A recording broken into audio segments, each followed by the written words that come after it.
In the coffee business, we talk about extraction. It's how you get the good stuff out of the bean and into the cup. If you push too hard, it's bitter. If you don't push enough, it's sour. Influence is just like that. I used to think influence was shouting the loudest or being the one to hold the microphone. Now I think it's just the water running through the grounds. It's the gentle, consistent heat. It's how I talk to my teenagers when we're driving somewhere, not looking each other in the eye. That's where the extraction happens.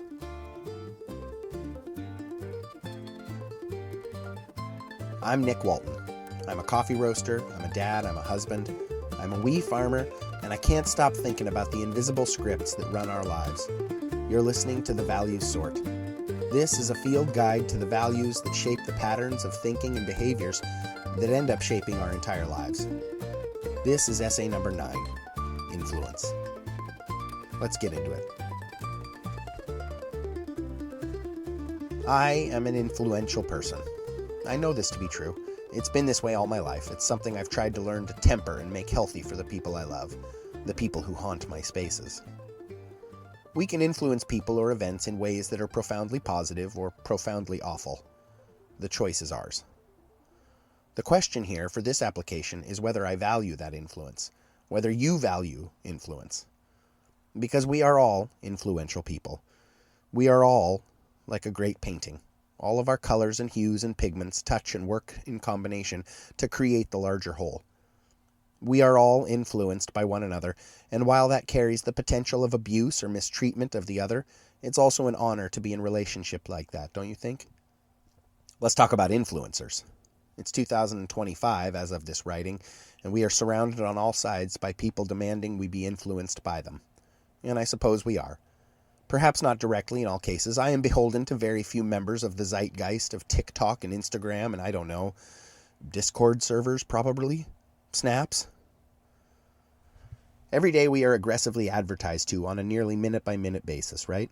It's everywhere. It's the water we're swimming in, to the point that my kids probably don't recognize it for what it is. I recall being advertised at on a Saturday morning during cartoon shows. Commercials were more ubiquitous back then. Advertisers, corporate influencers, could only afford to show the world one thing at a time. It was out there. It was public. Yo quiero Taco Bell.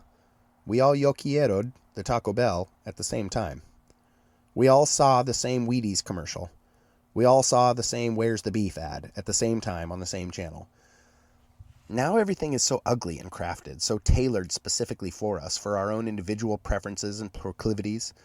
It's maddening for these assholes to be so right about what I'd be interested in so very often.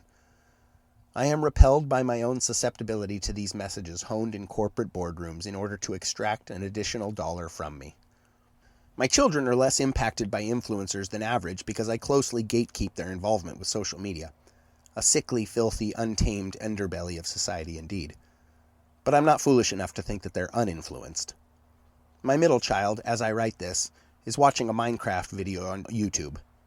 In contrast with the TV commercials of my youth, my son's experience is largely private, secret, quiet.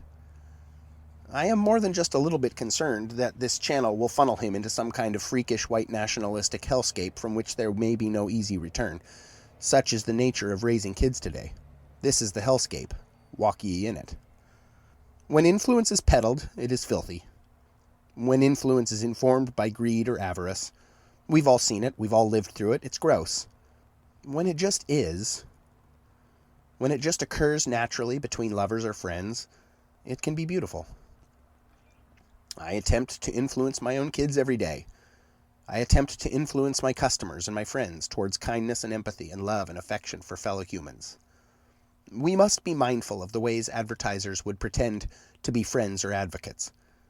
We must be mindful of the ways that influencers are coming for us, coming for our children, the ways they will influence a fool from his money, and more than money, from his time, his treasure, his goodwill towards others. How are you influenced?